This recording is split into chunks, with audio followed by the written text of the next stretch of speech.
মাননীয় স্পিকার, আপনাকে ধন্যবাদ। আলহামদুলিল্লাহ, আসসালাতু ওয়াসসালামু আলা রাসূলিল্লাহ।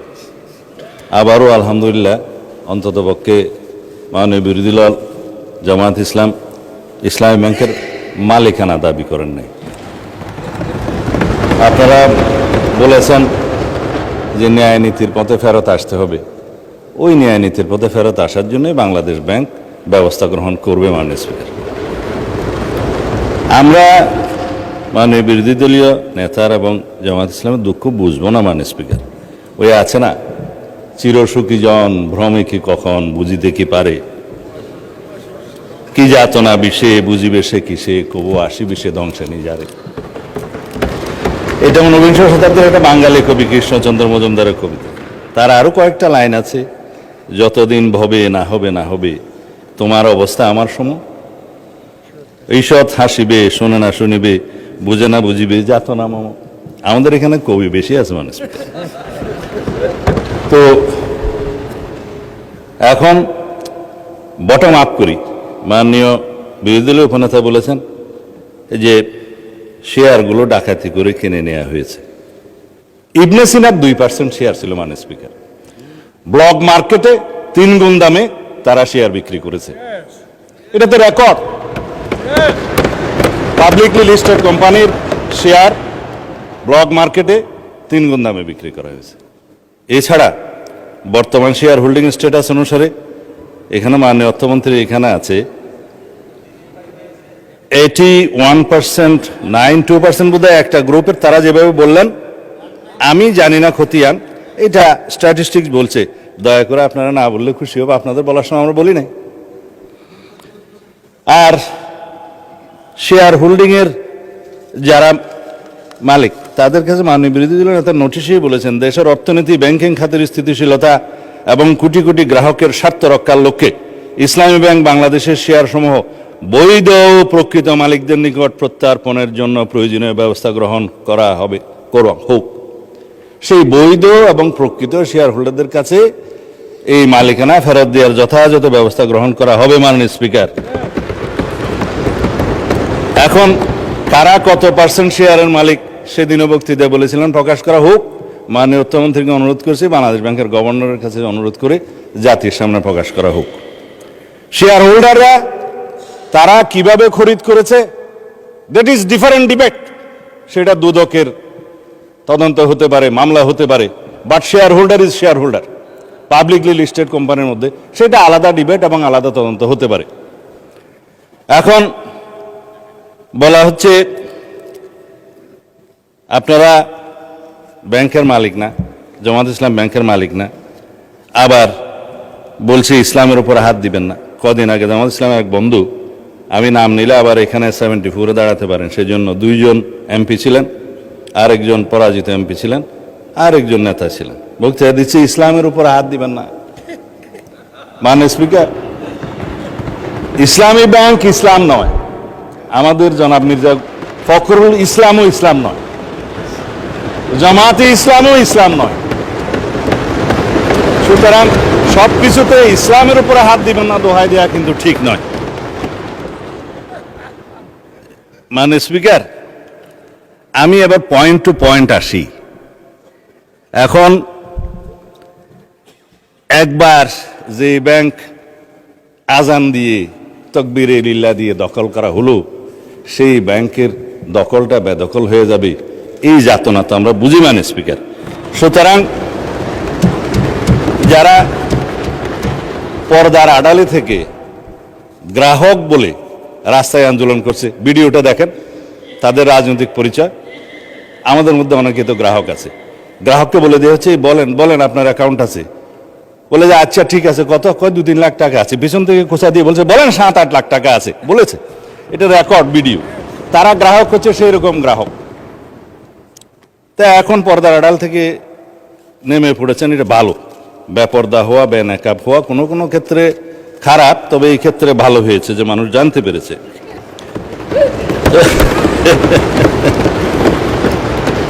মাননীয় স্পিকার, এখানে RDS নামে একটা প্রকল্প আছে। সেই প্রকল্পের এটা হচ্ছে ইসলামী ব্যাংকের একটা ফ্ল্যাগশিপ প্রকল্প। এই প্রকল্পের মূল হচ্ছে পল্লী উন্নয়ন প্রকল্প নামে, যেখানে 5,000, 10,000, 20,000 টাকা পর্যন্ত লোন দেয়া যায়। নারী গ্রাহকের সংখ্যায় বেশি। ভোটের আগে 10,000 টাকা করে অনেক নারীকে দেয়া হয়েছে। লাইনে আমার এক ভোটার জিজ্ঞেস করছে, আমার এক কর্মী, মা আপনি কোথায় দিবেন? বলছে যে বাবা, বলছে কোরআনের দল না দিলে তো জান্নাতে যাওয়া যাবে না, 10,000 টাকাও দিয়েছে, বলেছে এটা মাফ হয়ে যাবে, আরো 10,000 টাকা পাবো। এইভাবে মাননীয় স্পিকার মুনাস হিসাবে দাঁড়িপাল্লায় ভোট দিলে জান্নাত পাওয়ার নিশ্চয়তাও দিয়েছে। এই RDS প্রকল্পের মধ্যে কত হাজার কোটি টাকা ডিস্ট্রিবিউট হয়েছে জানেন? 22,000 কোটি টাকা ডিস্ট্রিবিউট হয়েছে। 11,000 কোটি টাকা আগে দেওয়া হয়েছিল। এই 5ই আগস্ট 2024 পরে নির্বাচনের এই বৈতরণী পার হওয়ার জন্য আরো 11,000 কোটি টাকা দেওয়া হয়েছে। এর কোনো হদিশ নেই। তবে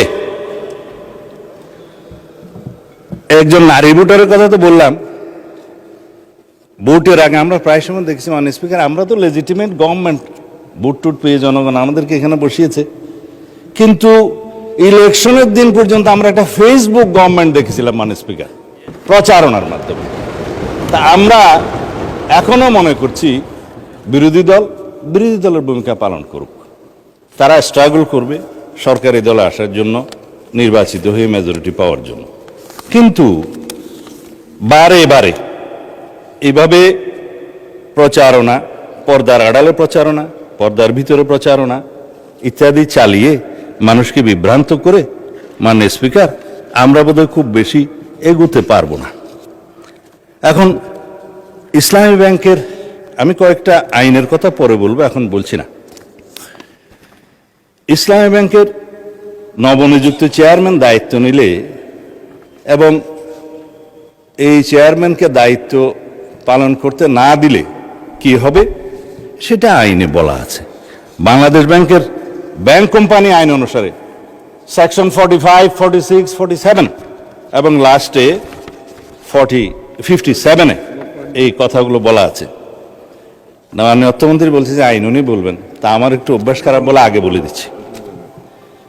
বাংলাদেশ ব্যাংকের নির্দেশ দানের ক্ষমতা, বাংলাদেশ ব্যাংক যদি এই মর্মে সন্তুষ্ট হয় জনস্বার্থে মুদ্রানীতি এবং ব্যাংক নীতির উন্নতির বিধানের জন্য কোনো ব্যাংক কোম্পানির আমানতকারীদের স্বার্থের পরিপন্থী এবং ব্যাংক কোম্পানির স্বার্থের পক্ষে ক্ষতিকর কার্যকলাপ প্রতিরোধ করার জন্য যে কোনো রকমের সিদ্ধান্ত বাংলাদেশ ব্যাংক দেওয়ার এখতিয়ার রাখে এবং ব্যাংক কোম্পানিগুলো, সংশ্লিষ্ট ব্যাংক কোম্পানিগুলো উক্ত আইন নির্দেশ পালনে বাধ্য থাকবে।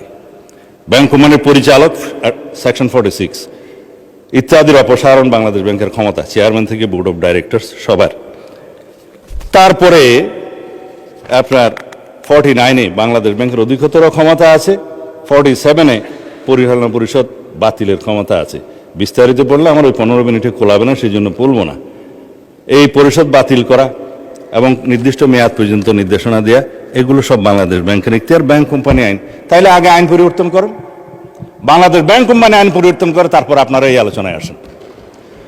অন্যথায় রেগুলেটরি অথরিটি হিসাবে বাংলাদেশ ব্যাংক তার নিজস্ব ক্ষমতা বলে দেশের স্বার্থে, ব্যাংকে রক্ষা করার স্বার্থে এই সমস্ত কার্যক্রম তারা চালু করবে। মাননীয় স্পিকার তারা তদন্তের কথা বলছেন, তদন্ত করার জন্যই তো। যদি এখন বলি আপনারা 5ই পরবর্তী এই ব্যাংকের যারা লোন গ্রহণ করেছে, আমি নামই বলি, নাবিল গ্রুপকে 700 কোটি টাকা এলসির এগেনস্টে লোন দেওয়া হয়েছে, পরে এই মালামাল বিক্রি করে ব্যাংকে টাকা ফেরত দেওয়া হয়নি। দুষ্ট লোকেরা বলে সেটা কোনো এক দলের নির্বাচনে তহবিলে গেছে। এবং তারা একটা টিভি চ্যানেল প্রতিষ্ঠা করেছে এবং সেই টিভি চ্যানেলটা কোন পক্ষে খেলছে সেটা আমরা জানি। তার ব্যাংক লায়াবিলিটি হচ্ছে 16,000 কোটি টাকা। তার বিরুদ্ধে তদন্ত কেন হচ্ছে না? সেই জন্য তদন্ত হবে মাননীয় স্পিকার। এখন লান্তাবুর গ্রুপকে হেড অফিসের অ্যাপ্রুভেল ছাড়া নির্বাচনের আগে 40 কোটি টাকা লোন দেওয়া হয়েছে, যার কোনো সদুত্তর নাই। এগুলো তদন্ত হবে মাননীয় স্পিকার। সোশ্যাল কর্পোরেট রেসপন্সিবিলিটি নাম দিয়ে যারা ঢাকা থেকে কক্সবাজার পর্যন্ত বিমানের টিকিট পর্যন্ত ব্যাংকের থেকে করিয়েছে, সেগুলোরও তদন্ত হবে মাননীয় স্পিকার। রেকর্ড আছে, এগুলো পত্রিকায় প্রকাশিত হয়েছে। এই আরডিএস প্রকল্প থেকে, এলসির এগেনস্টে লোন দেয়া থেকে, এই যে গ্রুপের কথা বললাম, নামও তো মনে নাই, লান্টাপুর না কি যেন, লান্তাবুর, এগুলো তদন্ত হবে। এই তকবির দিয়ে ব্যাংক দখল করার পর যাদেরকে চক্রচ্যুত করা হয়েছে তাদের সংখ্যা হচ্ছে ৯,০০০। অন্যায্যভাবে কোনো আইন কানুন না দেখিয়ে তাদেরকে নিয়ম বহির্ভূতভাবে চাকরিচ্যুত করা হয়েছে। তারা প্রায় সময় ডেমনস্ট্রেশন করে রাস্তায়, আপনারা দেখতে পারেন পত্রিকায়। শুধু তাই না, ৬,০০০ নতুন নিয়োগ দেওয়া হয়েছে, তাদের সবাই একটি রাজনৈতিক মতাবলম্বী লোক, এবং তাদেরকে কনফার্ম করা হয়েছে 50%, আর 50% করার তালে আছে, তদন্ত হলে আর পারবে না। ১৩,০০০ প্রমোশন দেওয়া হয়েছে, যারা যেই ক্যাটাগরি থেকে প্রমোশন পেয়ে যে ক্যাটাগরিতে যাওয়ার কথা না, 2টা 3টা করে প্রমোশন দেওয়া হয়েছে। এই অনিয়মগুলো তো হয়েছে মাননীয় স্পিকার, ইসলামের নামেই তো হয়েছে বলে মনে হয়। তো সুতরাং এগুলো তদন্ত হলে হয়তোবা আমাদের কারো নাম ওখানে চলে আসতে পারে। এই তদন্ত হোক, টাকা কোথায় সরানো হয়েছে সেটা তদন্ত হোক। যেহেতু দাবি করা হয়েছে যে এস আলম গ্রুপের লক্ষ কোটি টাকা পাচার করার যে অভিযোগ তোলা হয়েছে, আমরা দাবি করছি মাননীয় স্পিকার, সমস্ত অর্থ পাচারের তদন্ত করা হোক, বাংলাদেশ ব্যাংকের নেতৃত্ব করা হোক, যারা বাংলাদেশের টাকা, মানুষের টাকা পাচার করেছে বিদেশে, সকলের বিরুদ্ধে তদন্ত করা হোক। শুধু অভিযোগ দিয়ে ক্ষান্ত হইলে হবে না, কিন্তু এগুলোও তদন্ত করা হবে মাননীয় স্পিকার। এই যে ইন্টারিম গভর্নমেন্টের সময় দখলদারিত্ব এবং মব সৃষ্টির একটা পায়তারা যে ছিল, সেগুলোরও তদন্ত করা হবে। তারা কোথায় কার নামে লোন দিয়েছে, কর্পোরেট সোশ্যাল রেসপন্সিবিলিটির টাকা কোথায় ব্যবহার করা হয়েছে, নির্বাচনের আগে সেই তহবিল কোথায় গিয়েছে, আরডিএস প্রকল্পের টাকা কত লোককে দেওয়া হয়েছে, কিভাবে দেওয়া হয়েছে, সেগুলো ফেরত আনার ব্যবস্থা করা হবে, তদন্ত করা হবে মাননীয় স্পিকার। এখন সেই জন্যই বলছিলাম, কি যাতনা বিষয়ে বুঝিবে সে কিসে, কবু আসিবে সে ধ্বংসে নিজারে। আমরা ন্যায় নীতি প্রতিষ্ঠা করতে যাচ্ছি, আপনাদের আহ্বান মতো যে এখানে দুনিয়াতে ন্যায়ের নীতি প্রতিষ্ঠা করা হবে, সৎ পথে ন্যায় আশা করা হবে। তো ন্যায় একজনের জন্য চাইবেন, আপনাদের জন্য চাইবেন না, তা তো হতে পারে না। আমরা সকল গ্রাহকের এবং শেয়ার হোল্ডারদের স্বার্থ রক্ষা করব, ন্যায় নীতি প্রতিষ্ঠা করব, সুষ্ঠুভাবে তদন্ত করব। মাননীয় স্পিকার, শুধুমাত্র একজন চেয়ারম্যান নিয়োগকে নিয়ে যে অভিযোগ করা হয়েছে বাংলাদেশ ব্যাংক থেকে, তার প্রত্যুত্তরে বলা হয়েছে এই অফিসারের, এই চেয়ারম্যান যাকে নিয়োগ দেওয়া হয়েছে তার বিরুদ্ধে কোনো অভিযোগ প্রমাণিত হয়নি, কোনো তদন্ত নাই। যদি নতুনভাবে অভিযোগ আসে সেটা তদন্ত হবে। এখনো পর্যন্ত তো সে প্রিজাম্পশন অফ ইনোসেন্স নীতি অনুসারে তার বেনিফিটটা পাবে, যে তার বিরুদ্ধে শুধু অভিযোগ আনা হচ্ছে মৌখিক বা পত্রিকায়, সেই অভিযোগের তো তদন্ত হয় নাই। সুতরাং প্রিজাম্পশন অফ ইনোসেন্স হিসাবেই সে তার বেনিফিটটা পাবে। যদি অভিযোগ আনে, তদন্ত হবে, তখন সেটা দেখা যাবে। এবং he who seeks equity must come with clean hand, this is one of the maximum of the equity. তারা যেগুলো বলছে, তারা যদি ক্লিন হ্যান্ডে থাকে, তাইলে তারাও তদন্তের ফেস করুক মাননীয় স্পিকার। যাদেরকে আজকে ব্যাংক কর্মচারীদেরকে অফিসে ঢুকতে দেওয়া হচ্ছে না, এবং কলম বিরতির নামে জবরদস্তিমূলক ব্যাংকে যেয়ে বাধা দেওয়া হচ্ছে, আমাদের কাছে তো ভিডিও আছে। আমরা যেহেতু এই স্বরাষ্ট্র মন্ত্রণালয়ের দায়িত্ব পালন করছি, আমাদের কাছে সমস্ত কিছু রাখতে হয়। এই সমস্ত তদন্ত ভিডিও সহ, অডিও সহ সব কিছু আছে। মাননীয় বিরোধী দলীয় নেতা এক জায়গায় বক্তৃতা দিয়ে বলেছেন, তার বুকের উপর দিয়ে যাবে, যদি টিয়ার গ্যাসগুলি করতে হয় আমার উপর দিয়ে যাবে, আমি গ্রাহকের সেবা নিশ্চিত করব। গ্যারান্টেড মাননীয় বিরোধী দলীয় নেতা, গ্রাহকদের, আমানতকারীদের স্বার্থ নিশ্চিত করার জন্য আমরাও বুক পেতে দেবো, শুধু আপনি কেন। সুতরাং ন্যায় নীতি প্রতিষ্ঠা করা হবে। আজকে ইন্টারেস্টিংলি দেখছি আমাদের এনসিপির বন্ধুরা কেউ নাই। আপনারা জামায়াত ইসলামকে কি তারা এনসিপি অ্যাভোট করলো কিনা জানি না, কেউ বক্তৃতাও দেয় নাই। আমি চেয়ারগুলো খালি দেখে বলতেছি মাননীয় স্পিকার। তবে এখানে একটা দাবি রাখি, অন্যায্যভাবে যাদেরকে চাকরিচ্যুত করা হয়েছে তাদের সবাইকে চাকরি ফেরত দেওয়ার জন্য একটা তদন্ত পরিচালনা করা হোক। আর যাদেরকে রাজনৈতিক বিবেচনা চাকরি দেওয়া হয়েছে তাদের কয়টা সঠিক নিয়োগ হয়ে গেছে সে বিষয়েও তদন্ত করা হোক। মাননীয় অর্থমন্ত্রীকে অনুরোধ করছি, Bangladesh bank as regulatory authority of the banks, central bank, তার যথেষ্ট ক্ষমতা আছে, ব্যাংক কোম্পানি আইনের ক্ষমতা দেওয়া আছে, সেই জন্য সেভাবে যায়। ধন্যবাদ মাননীয় স্পিকার। আমি 1 সেকেন্ড